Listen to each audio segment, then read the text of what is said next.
The other week, I was looking around on GameJolt for new FNAF fan games to play when I stumbled across one that I've been putting off for a really long time. That game being Tealerland. Despite this game's extremely high quality screenshots as well as its promising direction, I had never actually gotten around to playing the game for myself. That was until recently when I decided to download the game and jump in completely blind to see if this fan game really is all that good. And after completing it for myself, I can safely say that Tealerland is a criminally underappreciated fan game that does so many unique things, not only design wise but also with its gameplay. The visuals are some of the best I've ever seen. The gameplay mechanics are all fresh and unique, and the story ties the whole experience together with its nicely animated cutscenes and voice acting. Also, the game ends on a really cool final night, but you'll have to stay around till the end of the video to hear me talk about that. Anyways, if you're interested in hearing why this FNAF fan game is seriously underappreciated, then join me as we dive into the world of Tealerland. Right when we launch the game, we immediately get a cutscene showing us the withered remains of the Tealer animatronic. We then see Tealer come to life and begin to look around, before the cutscene ends and we are taken to the title screen. You can usually tell how polished a fan game is by how well done the menu is, and well, this game is no exception, with all of the menus being excellently done, but I'll get more into that later. After clicking new game, we get some needed context to the game's story. Years have passed since the unfortunate closure of the Tealerland amusement park, founded by you, David Artell, along with your brother Teal. The reasons for the closure were never fully disclosed. Since then, you both have moved on and gone separate ways. After all of this time, the park still stands, abandoned, untouched, until now. Someone familiar has called. After this, we see our protagonist David pick up a phone as a voice tells him to come and find him. David then puts on a Tealer mask before the title screen appears. Seriously, a really well done cutscene that got me super excited to jump into this fan game. After that, the cutscene is immediately followed by the footsteps of David as he approaches the Tealerland amusement park. We then load into our very first free roam section where we are given a tutorial screen. Welcome to Tealerland, a now abandoned, lifeless amusement park. Untouched, unwanted. When you are ready to go beneath, find a way into the storage facility hiding below. From here, we are able to look around the game's very well rendered environments as we look around for the secret entrance. The atmosphere is very dark, with creepy cardboard cutouts of animatronics surrounding us. When going to our right, we also get a very brief glance at one of the animatronics haunting the amusement park. After moving some suspiciously placed trash bags, we find the entrance to the hidden storage facility and make our way down. This brings us to a ladder minigame section where we will need to make our way down while also making sure we survive against Tealer. Tealer gives off a faint audio cue every time he appears and will need to be flashed with the flashlight in order to prevent him from killing us. This is a very easy section to start the game, but I still found it really cool. It's a good first chance to see the main animatronic we are going against, and it also makes the journey to the underground facility more impactful. Also, the animations and UI design in this section are just so polished, which help make the section that much better. After reaching the bottom of the ladder, we then load into the main menu of the game, and this main menu might just be the best menu I've seen in a FNAF fan game. Now let me explain. On this menu, we have 4 tabs: level select, characters, lore pages, and upgrades. Not only are the levels laid out in a really easily accessible and understandable way, but we are also able to read up on the animatronics mechanics in case we forgot something, read into the hidden lore pages scattered around the game's various levels, as well as use our upgrade points we gain from beating the knights on hard mode. I'll talk more in depth on the hard mode and the upgrades later, but for now, let's just dive into the tutorial. In this tutorial, we get a brief rundown of our office as well as how to complete each night. What makes this fan game very unique from other fan games is instead of the nights being time-based, they are actually based on how fast you can complete them. We have a checklist of animatronics we need to capture using our luring device before we are able to clock out and end our night. As for our office, there are 3 rooms. The main room with our computer and checklist in it, the connecting hallway where animatronics will attack us, and then the supply room where we can build our lure, check on maintenance, and use our first aid kit. Because yes, this game actually does have a health system. During each night, we'll need to make our way to the supply closet where we can find 3 parts for our lure. We can then build this lure and control it on the computer in the main room. To lure animatronics to their respective rooms, we will need to move our lure over to the animatronics on this grid. They will try to move away from us, but as we stay close by, their meter will slowly fill. Once full, the animatronic will now follow us, and we can lead them to one of the rooms to trap them in, before marking them off on our checklist and ending the night. It is also important to mention that the door connecting the main room to the supply closet has a keyhole, which we are able to peek through in order to monitor some of the animatronics. Also, every once in a while, our lure will glitch out and become corrupted, and to fix this, we will need to use our panel in the supply closet and click whichever file says Zanny on it in order to repair the corruption. More gameplay elements are introduced as the nights go on, but I'll talk about those on their respective nights. During night 1, we are only given one task, and that is to contain Tealer. We do this by first going over to the supply closet and building our lure, before using him to attract Tealer and leading him into the containment room. We can then check off this task on our notebook and clock out of our very first night. Now, night 1 is extremely easy and can be beaten in literally like 30 seconds, but trust me, the difficulty ramps up a lot in the later nights. As for Tealer's mechanics, he will appear in the hallway connecting the main room and supply closet. If you happen to run into him when you are switching through rooms, make sure you leave the room as fast as possible in order to avoid him killing you. If Tealer makes his way into the hallway and you don't see him, he will then move up to the keyhole where he can be seen peeking through. If this occurs, back out of the keyhole so that you are not staring back at him and wait for him to go away. His mechanics are very simple on their own, but once mixed in with the other animatronics, it can lead to some very chaotic gameplay. After finishing night 1, we get to hear some dialogue of a mysterious character talking. With enough effort, you can take control of anything. An ability far more powerful than any other.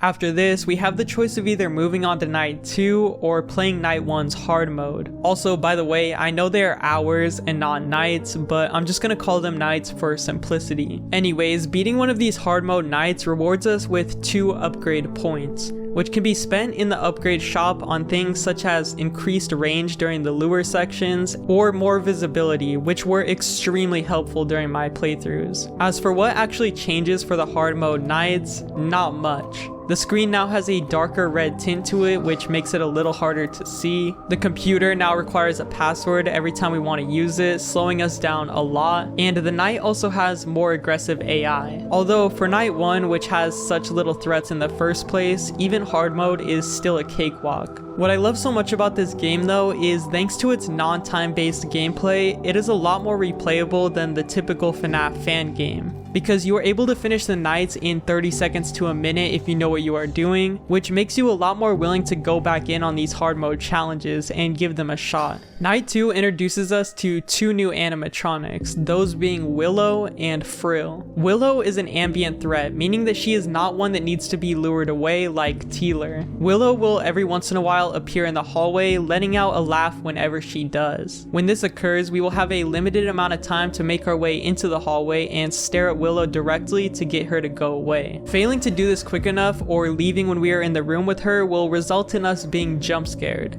Willow can be seen on the computer as well, but will have a yellow icon instead of a red one, meaning we do not need to lure her. She is also unable to infect our lure, so we don't need to avoid her on the grid. The second animatronic introduced in Night 2 actually is a lureable threat, and that is Frill. Frill is kind of a mix of both Tealer and Willow. Frill shares the same attack as Tealer, appearing either in the hallway or in the keyhole. However, to get rid of Frill, we need to stare at him long enough for him to go away as opposed to avoiding him. Frill actually does need to be contained on the computer before finishing the night, and can also infect our lure if we stay too close to him for too long on the grid. Night 2 is definitely a little bit of a learning curve, with the addition of being able to be infected during the computer sections, as well as the need to listen in for more sound cues. However, it still isn't too hard, and the night can be beaten in less than a minute once again if you know what you are doing. Also, now with more animatronics in the mix, I think it's a good time to mention that these animatronics seriously look great.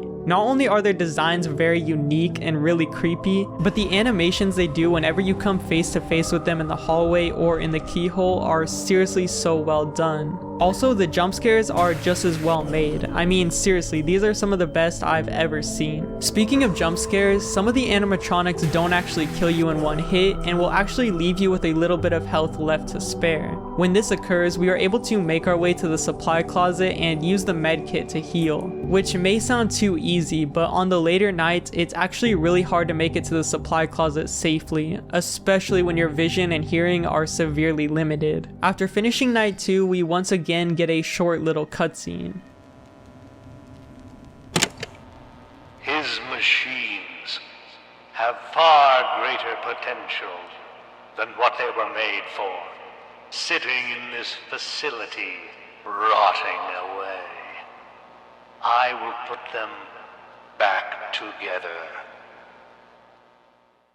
Now moving on to Night 3, we are introduced to one new animatronic, that being Tacy. Tacy is another lureable threat that we will now be required to contain before moving on to the next night. Just like Frill, Tacy will either appear in the hallway or in the keyhole, and will need to be looked at in order to get her to go away. Unlike Frill, however, Tacy has a completely different sound cue which is much quieter, so we will now need to be listening a lot more closely when trying to get through this night. Night 3 is where the difficulty really started to creep up, because now we need to contain 3 different animatronics. On the previous nights, we were able to just completely ignore everything and try to contain the 2 animatronics before anyone else attacked. However, this strategy no longer works. With how long some of the animatronics take to be lured, you are for sure gonna have to repair your computer at least once during this night. Every trip to the supply closet is a huge risk, because you need to make sure you know which animatronics are in the halls, and also remember their respective mechanics in order to survive. Also, for Night 3, we are introduced to a brand new mechanic in the form of a generator.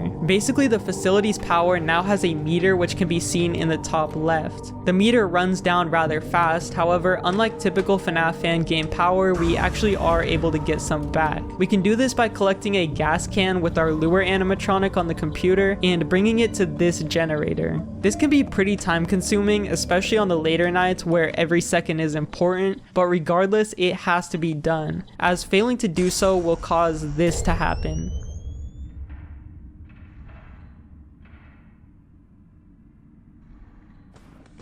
Yeah, so it's best to just keep that generator running. Once we complete Night 3, we get our post-night dialogue where we learn more about the animatronics at this location. They were meant to be taken apart, modified, tampered with. He should have known. One day it would all be compromised.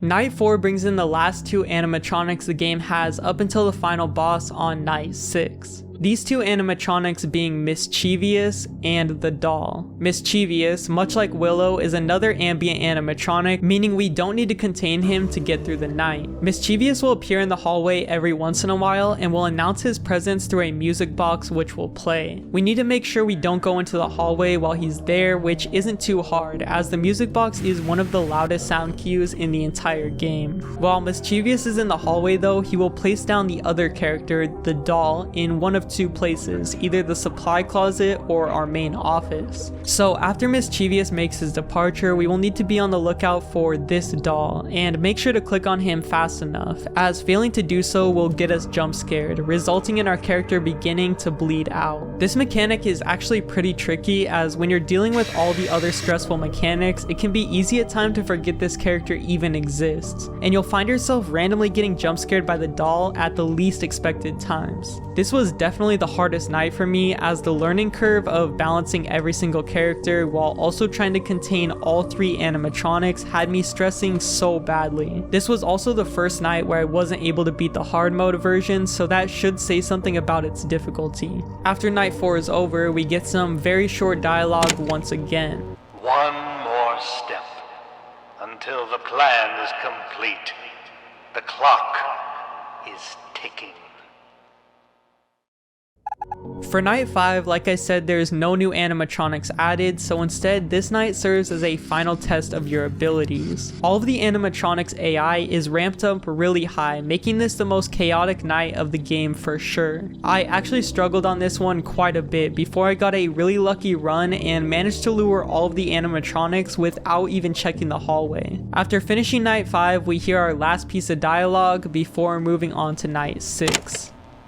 It is complete. I've fixed them. I have made them perfect. They are all together now. They are now one. It will lure the beast out of his cage.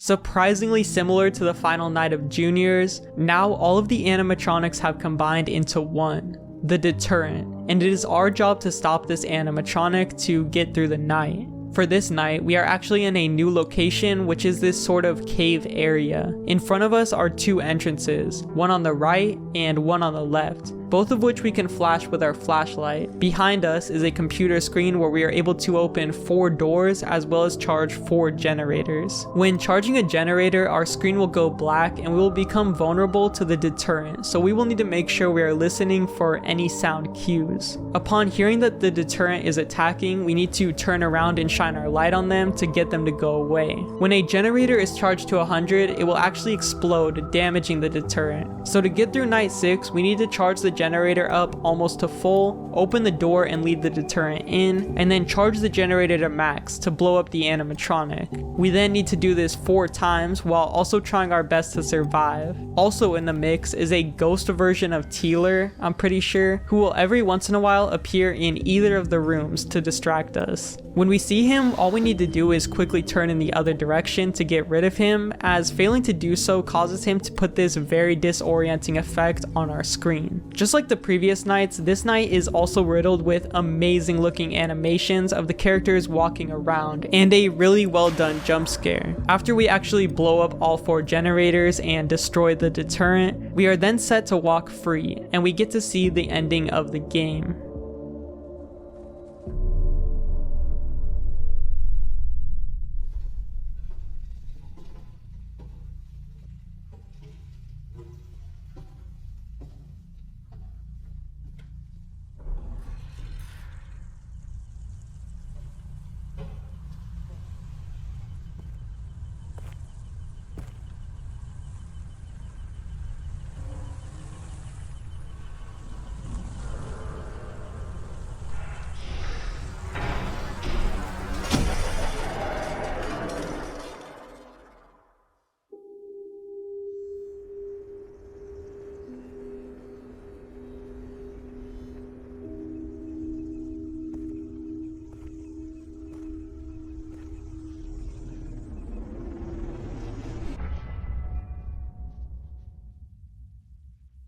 Don't you despise me?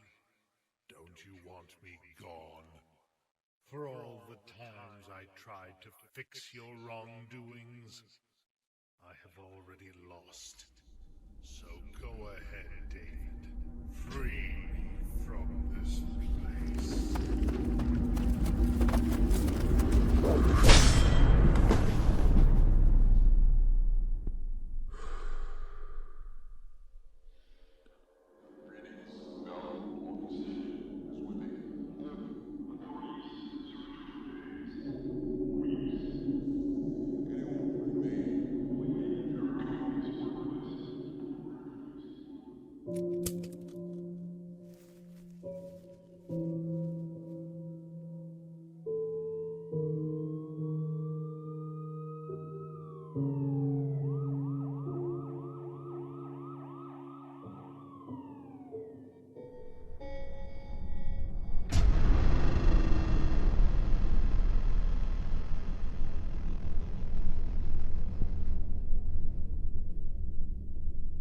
Going into Tealerland, I already had high expectations just based on the screenshots alone, but after finishing the game for myself, I can say without a doubt that this game outdid my expectations. Everything you could ever ask for in a fan game is here, plus more. There is unique and interesting gameplay that is expanded on as the nights progress, an interesting story which kept me hooked throughout the entire runtime of the game, amazingly well done graphics and animations that make the whole experience feel extremely polished, and all the other miscellaneous things you could expect in a fan game, like extras and a custom night. Also, the new unique things this game introduces, like the level select screen with optional hard modes which reward you with upgrades, as well as the task-based nights opposed to time-based, made this game really stand out amongst the vast sea of fan games out there on GameJolt. I'm really curious to hear your guys' thoughts on the game though. Let me know down below in the comments, did you enjoy this game as much as I did? Also, a quick update on the channel for anyone still sticking around. I'm going to be trying to broaden the topics of this channel to more than just FNAF fan games. So to start that off, I'll be releasing a review of Security Breach Ruin after that is released. So stay tuned for whenever I drop that video. Anyways, that is it from me guys. I hope you all enjoyed the video and I will see you all in the next one. Peace.